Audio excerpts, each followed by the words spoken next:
कृष्ण हरी जय जय राम कृष्ण हरी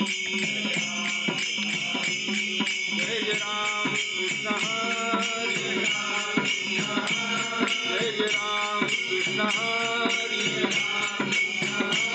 जय जय राम कृष्ण हरी जय जय राम कृष्ण हरी जय जय राम कृष्ण हरी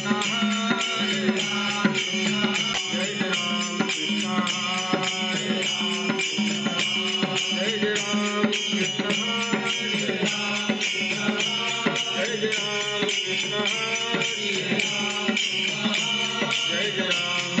कृष्ण हरी जय जय राम कृष्ण हरी जय जय राम कृष्ण हरी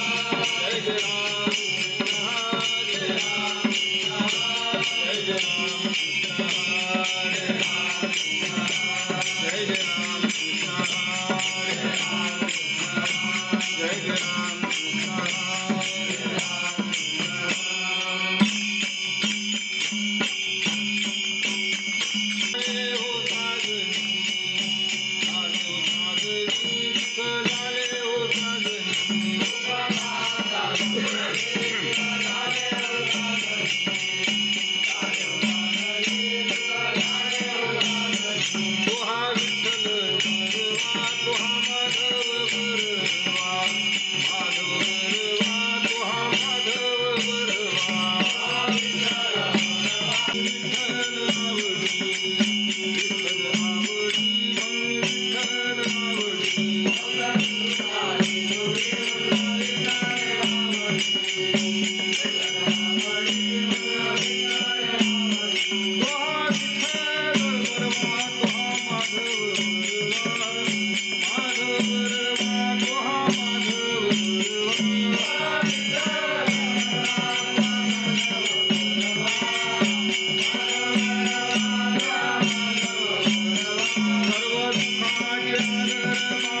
हरी जय जय राम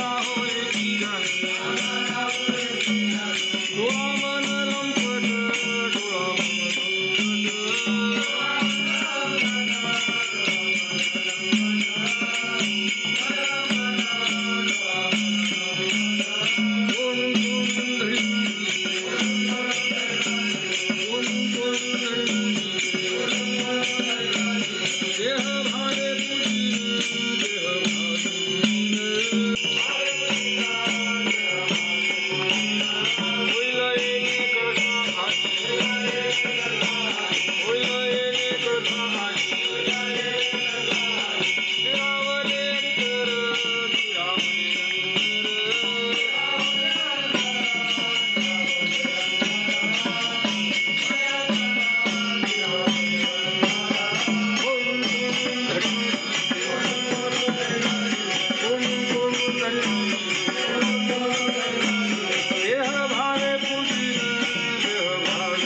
नमस्कारियाला सद्गुरायाला नमस्कारियाला सद्गुरायाला उपावडे बोला रामवाची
या श्वेत प्रकाशी श्रीहरी भक्त जना कृपा करी जना कृपा करी भक्त जना कृपा करी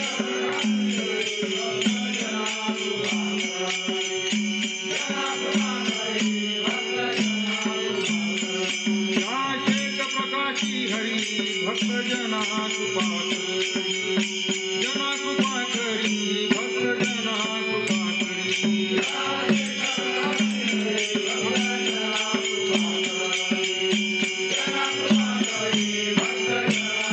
हेची ज्ञान हेची भक्ती आत्मप्रचिती जाणावी जाणावी आत्मप्रचिती जाणावी हेची ज्ञान हेची भक्ती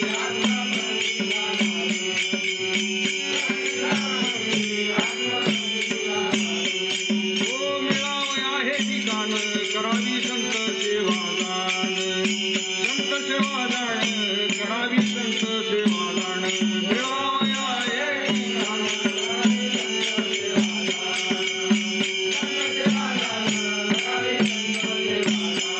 हेची ज्ञान हेची भक्ती आत्मप्रचिती जाणावी प्रचिती जाणावी आत्मप्रचिती जाणावी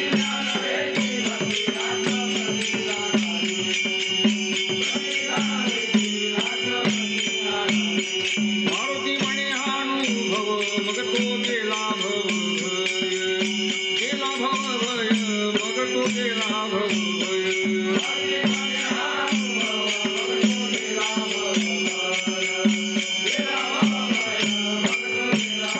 हेची ज्ञान हेची भक्ती आत्मप्रचिती जाणावी प्रचिती जाणावी आत्मप्रचिती जाणावी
श्री संत मारुती महाराज माकणेरकर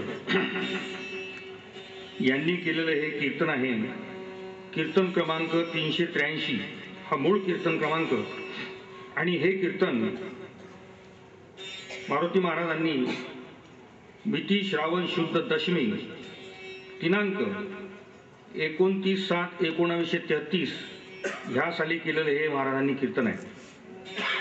तत्पूर्वी महाराजांच्या अभंगावर केलेले कीर्तन आहे. तत्पूर्वी महाराजांचा जो परिचय आहे आपणा सर्व लोकांना, माकणेरकर परिवारामध्ये सर्व लोकांना आहे. परंतु नागपूरमध्ये या ठिकाणी जो कार्यक्रम होत आहे बऱ्याच लोकांना कदाचित माहिती नसेल. श्री संत मारुती महाराज माकणेरकर हे एक साक्षात्कारी पुरुष. माकणेर म्हणून मलकापूर तालुक्यामध्ये बुलढाणा जिल्ह्यामध्ये एक छोटंसं लहानसं खेड आहे. त्या ठिकाणी महाराजांचा 1872 मध्ये जन्म झाला. आणि 72 मध्ये जन्म झाल्यानंतर महाराजांचं तब्बल 82 वर्षाचं आयुष्य महाराजांनी त्यांच्या आयुष्यामध्ये त्या गावामध्ये घालवलं. आणि वेद, गीता, हिंदूंचे जे धार्मिक ग्रंथ आहेत, जे मान्यताप्राप्त पावलेले ग्रंथ आहेत, या ग्रंथामध्ये जे सत्य ज्ञान जे आहे ते सत्य ज्ञान सांगण्याचा महाराजांनी प्रयत्न केला. आणि त्या काळामध्ये हे ज्ञान सांगत असताना, कारण सत्य हे कोणालाही लवकर पचत नाही, आणि हे सत्य सांगण्याचा महाराजांनी जेव्हा जेव्हा प्रयत्न केला तेव्हा तेव्हा महाराजांना खूप विरोध झाला.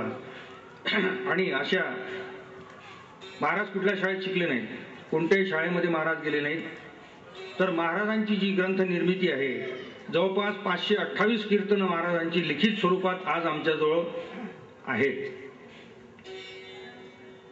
महाराष्ट्राच्या भूमीवर, भारताच्या भूमीवर तुम्ही कुठेही जा, कुठल्याच संताचं लिखित स्वरूपात कीर्तन तुम्हाला सापडणार नाही.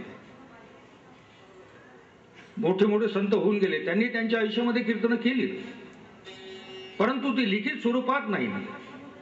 आणि एवढा मोठा ज्ञानदेवा 3000 अभंग, गीतार्थ दीपिका महाराजांनी, म्हणजे गीतेवर महाराजांनी जे गीतेचे 4 श्लोक ओळी घेऊन त्याच्यावर मराठी भाषांतर महाराजांनी केलेलं आहे. कुठल्याही शाळेत शिकलेलं नव्हतं, कारण आत्मसाक्षात्कारी स्वयंभू मूर्ती स्वयंभूच होते. आणि या सर्व शब्दांचा स्वयंभू म्हणजे काय, किंवा कुठले जे शब्द आपण परमार्थामध्ये जे लोक वापरतात त्या सांगणाऱ्याला त्याचा शब्दाचा अर्थ माहीत नाही. इतके साधे साधे अर्थ महाराजांनी त्यांच्या ज्ञानामध्ये लिहून ठेवलेले आहेत. आणि म्हणून लोकांचं जीवन कल्याणकारी व्हावं, जे अज्ञानामध्ये लोक फसलेले आहेत या लोकांना बाहेर काढावं. कारण शब्दज्ञानाचा अत्यंत वाईट रीतीने वापर करून अनेक लोकांनी आपल्या तुंबड्या भरून घेतल्या आणि अनेक लोकांनी आपल्या तुंबड्या भरून जगाला जे दिशाभूल करण्याचा जो प्रयत्न केला तो त्या काळामध्ये झालेला आहे, आजही होत आहे. आणि म्हणून मानवी जीवनाचं रहस्य काय आहे, तुम्ही कशाला इथे जन्माला आले, आपण कशा करता आलो, का आलो, काय करायचं आहे आपल्याला, साध्या साध्या गोष्टीचं जीवनाचं गूढ माणसाला उकलत नाही. आणि हा जीव जो आहे हा इतका स्वार्थी आहे की या जीवाला सर्व ऐकतं पाहिजे, परमेश्वर सुद्धा ऐकता पाहिजे.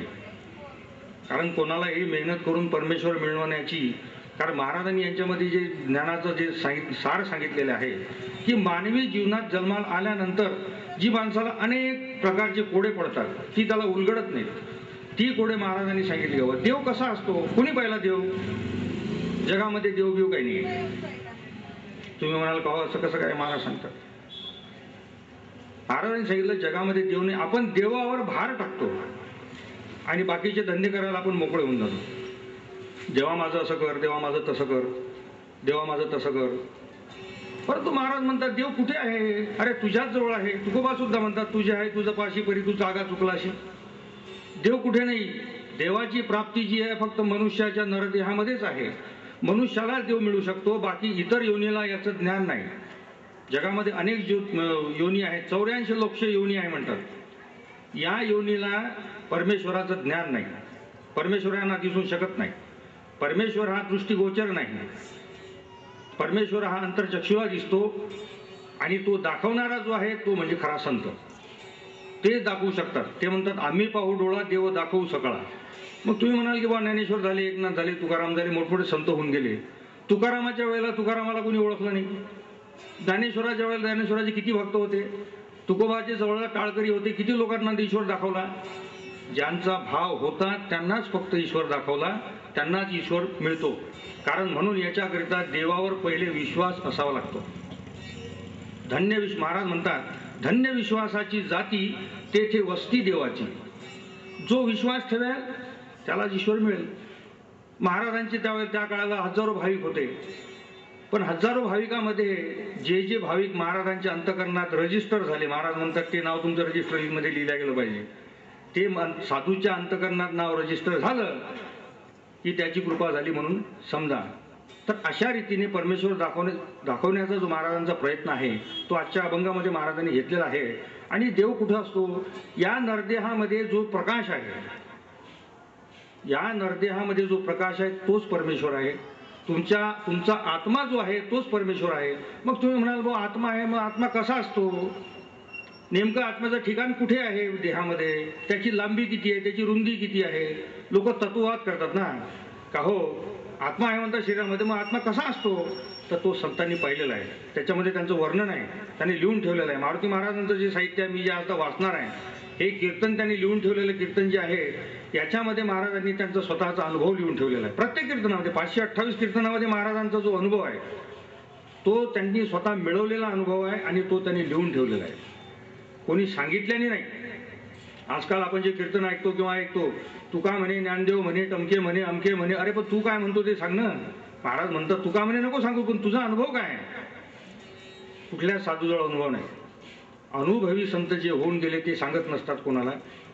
त्यांच्या पायावर जो विश्वास ठेवेल, त्यांच्या कर्मावर जो विश्वास ठेवेल त्यालाच फक्त त्याची प्राप्ती आहे.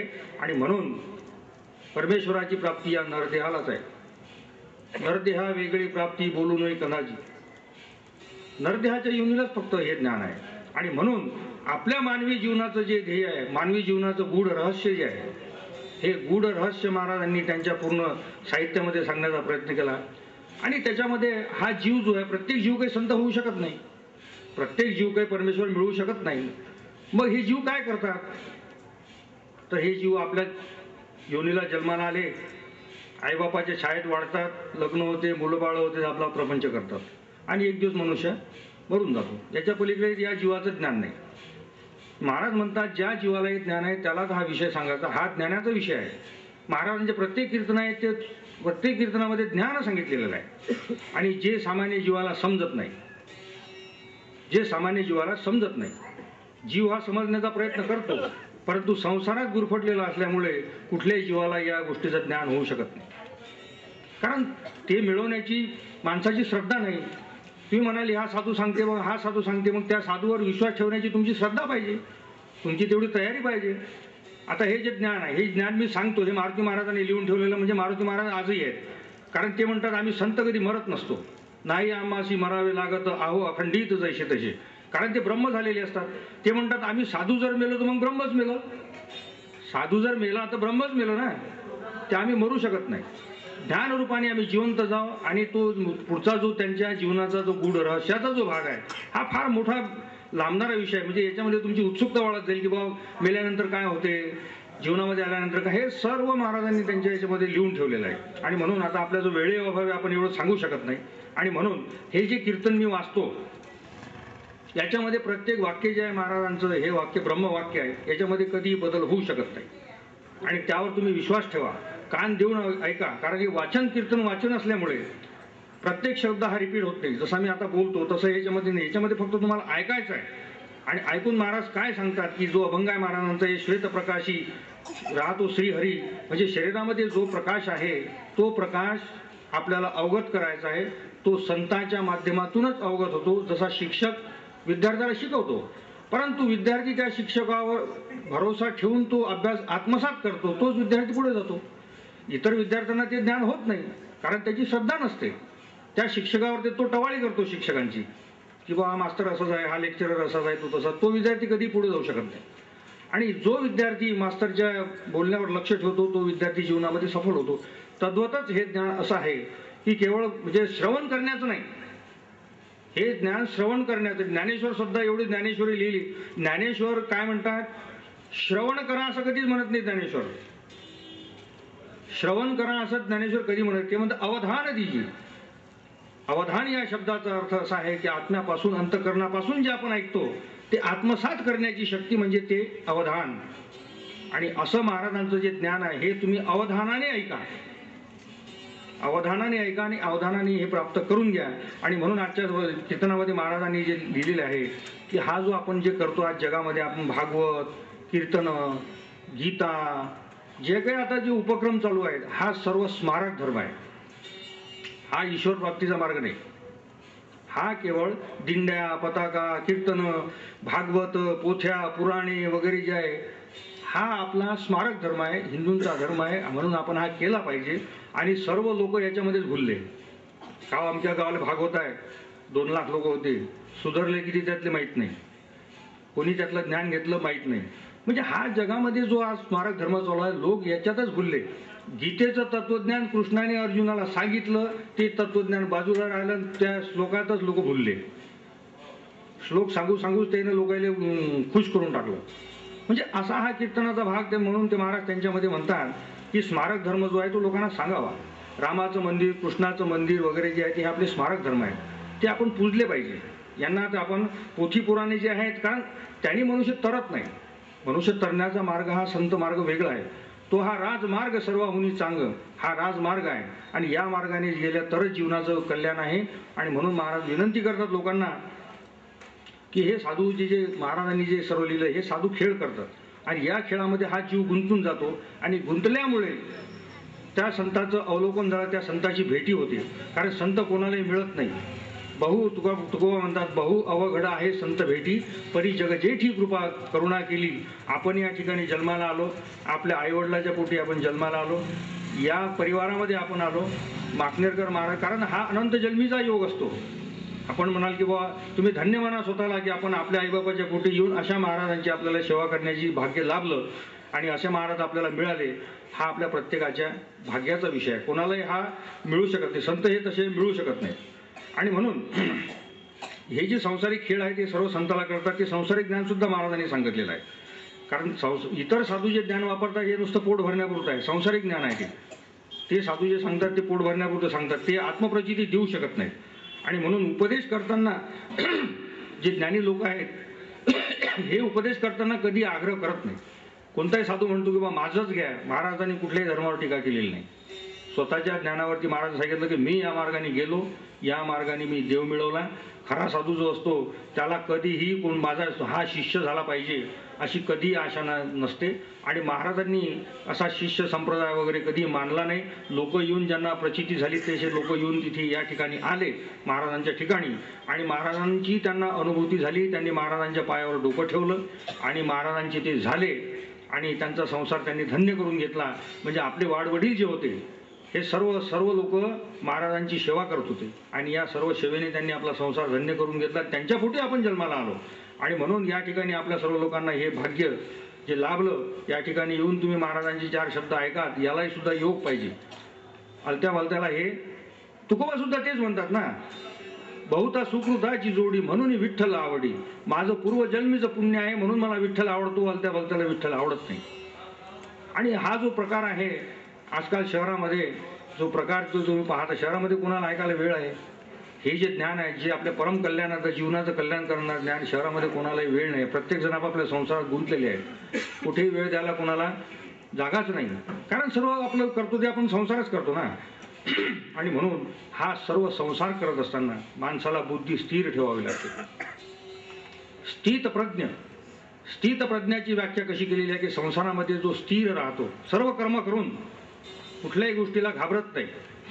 कारण त्याच्या मागे सद्गुरू असतो आणि सद्गुरू असल्यामुळे तो घाबरण्याचं काहीच कारण नाही. कारण त्याची तेवढी श्रद्धा, परम श्रद्धा असते. आणि या श्रद्धेनं ज्यांनी तो गुरु पकडून ठेवल्यानंतर याला कुठल्याही संसाराचं भय नाही. आणि म्हणून अशी श्रद्धा पाहिजे. आणि या अशा श्रद्धेनं जे ज्ञान महाराजांनी स्वतः लिहिलं ते आजच्या कीर्तनामध्ये सांगतो. आणि संसारात राहताना महाराजांनी एक उपदेश केला की संसारामध्ये ज्या काही घडामोडी होतात, संसारामध्ये ज्या काही तिकडे माणसाने लक्ष देऊ नये. कारण जे होणार ते होते, होणाऱ्याच्या गुणे होईल नारायणे निर्मिले. मग आता होणाऱ्याच्या गुणाने जर ते होते, मग दुःख आणि शोक करण्याचा आणि आनंद करण्याचा काही प्रयोजनच नाही. सुखे संतोषाने यावे, दुःखे विषादान भजावे.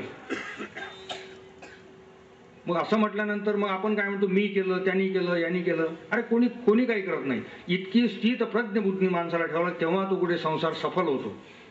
संसार सफल होण्याकरता मनुष्याच्या मनाचे समाधान आवश्यक आहे.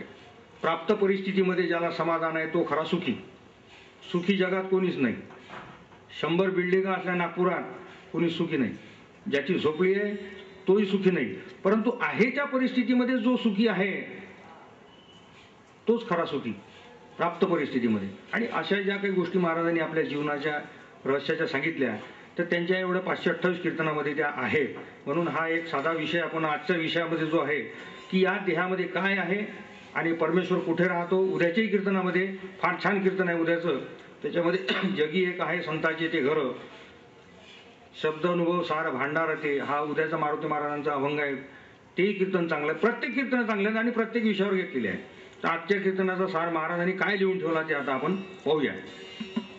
आजच्या अभंगाचा कीर्तनाचा अभंग जो आहे,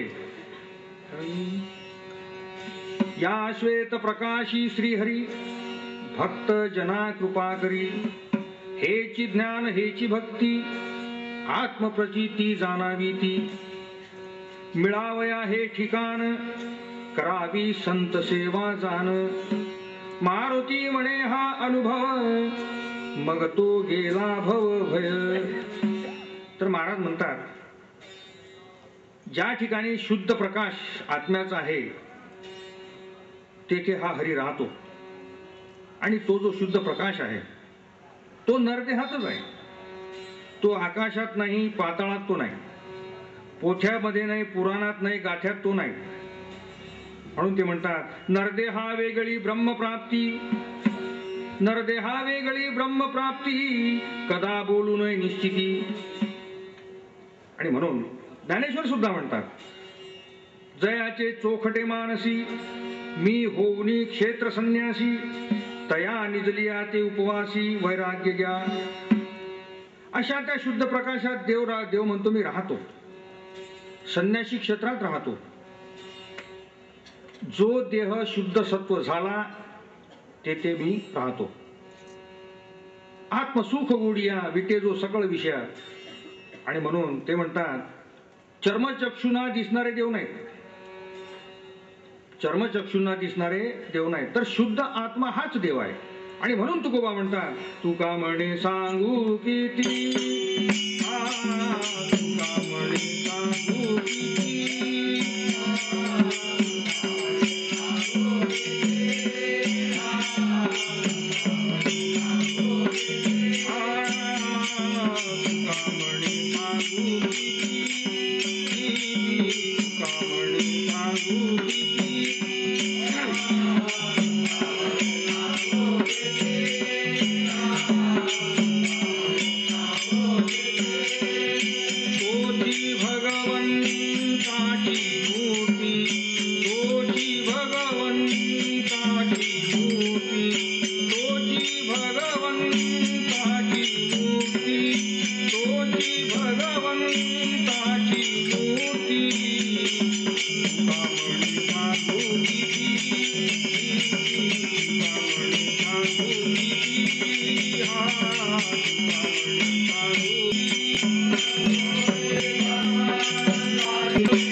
तुका म्हणे सांगू किती, तोची भगवंताची मूर्ती शुद्ध आत्माच देव आहे.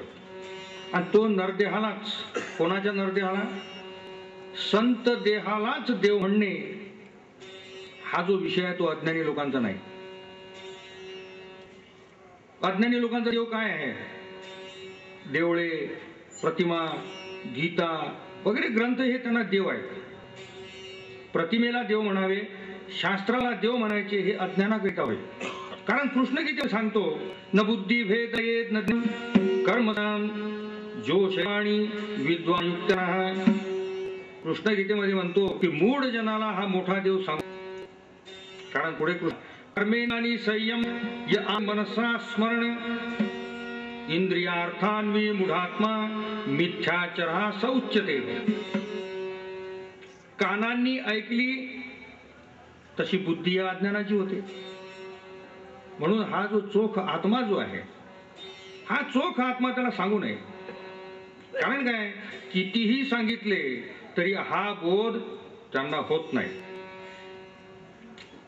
तेच संत म्हणतात अतिप्रयत्ने गाळिता वाळीविचे, अतिप्रयत्ने गाळिता वाळीविचे, दिव्य तेलाची प्राप्ती होय वेचे. प्रयत्नाने हे शक्य होईल, परंतु परिमूढाचे चित्त बोधवेना. कारण सामान्य जनांना म्हणजे शास्त्राच्या साधनाच्या खालचे जे जड देवाच्या भरीस पडलेले जे लोक आहेत यांना हा बोध सांगू नये. धान्यात खडे घालून तेल पडत नाही. जाती अभिमान, वृत्ती, धन अभिमानाने घेरलेल्या लोकांना हा खालचा बोध सांगावा. आणि असं तुकोबा म्हणतात. कारण काय म्हणतात, अधिकार तैसा करू उपदेश, अधिकार तैसा करू उपदेश,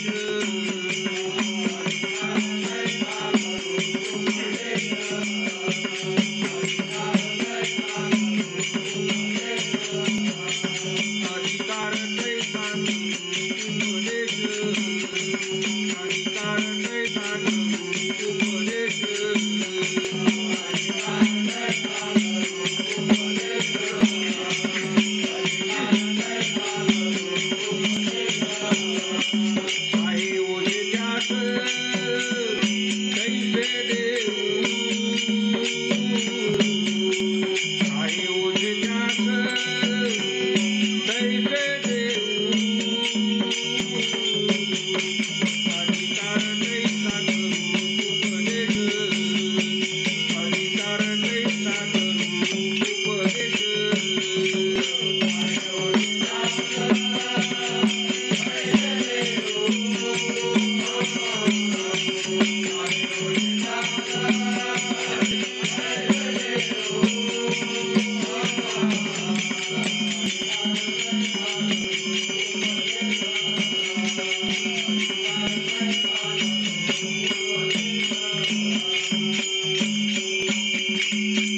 आणि म्हणून अशा अभिमानाने धन अभिमानाने घेरलेल्या लोकांना हा खालचा बोध सांगावा तुकोबा म्हणतात. कारण आम्ही संत कसे अधिकार तैसा करू उपदेश, साहे ओझे त्यास तैसे देऊ. तर उपदेशाची जी रीत आहे ती अशी आहे. कारण मूळ बुद्धीचे जे लोक आहेत, देह अहंकारी जे लोक आहेत, हे मूर्ख जीव आहेत. कारण कृष्ण गीतेमध्ये म्हणतो कर्मेंद्रियाणी संयम्य य आस्ते मनसा स्मरण, इंद्रियार्थान्वी मूढात्मा मिथ्याचरा सौच्यते. तर हे सर्व असे अति खोटे बोलणारे आहेत. कारण ते म्हणतात नाही कश्चित क्षणमपि जातु तिष्ठते कर्मकृतः कार्यते ह्यवशः कर्म सर्वा प्रकृतिर्जय गुणः. कारण सर्व विश्वाची ज्याला आवड आहे त्यांना हा अध्यात्मिक पुरुष हा देव कुठला. कारण ती जी बुद्धी आहे त्यांची बुद्धीचे तरंग क्षण क्षणा पालटती रंग, पालटती रंग क्षण क्षण पालटती रंग. ओ बुद्धीचे तरंग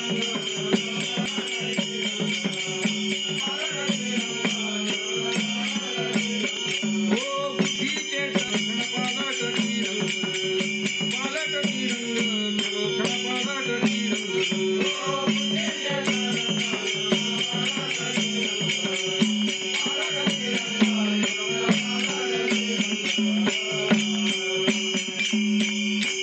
तर ते म्हणतात की त्यांच्या बुद्धीचे जे तरंग आहेत ते एका क्षणात अनंत होतात, त्याची मती स्थिर नाही. आणि म्हणून अशाला चोख आत्मा सांगून काय फायदा. फक्त अर्जुनासारख्यालाच कृष्णाने चोख आत्मा सांगितला आणि बाकीचे सर्व हिंदुस्थान जे आहे हे सर्व गीतेच्या श्लोकात भुलले. तुकाराम तुकाराम.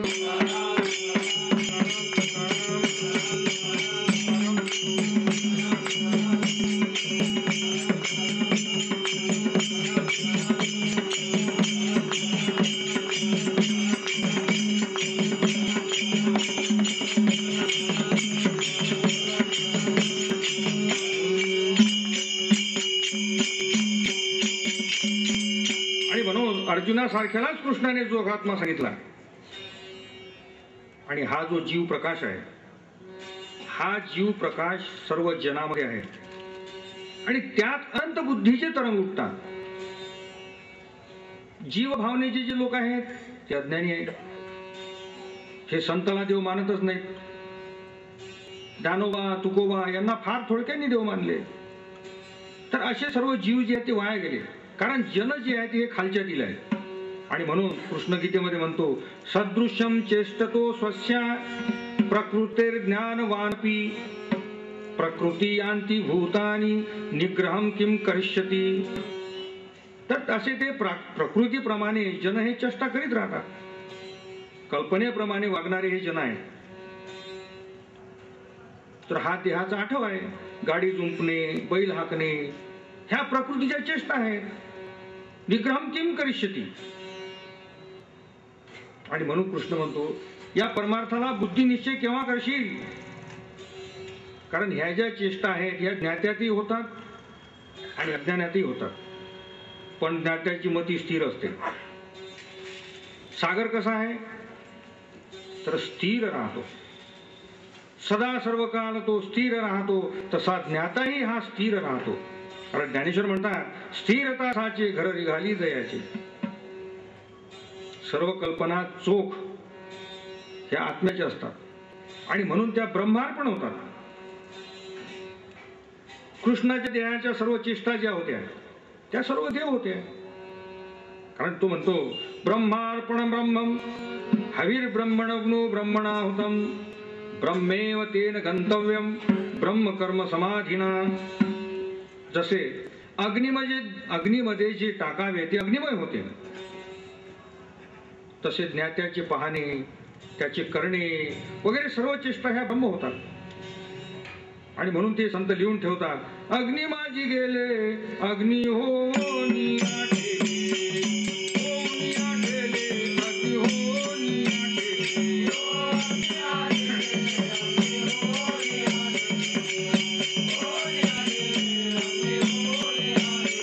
ओ अग्नी माझी गेले अग्नी होनी आठेले, होनी आठेले, अग्नी होनी आठेले.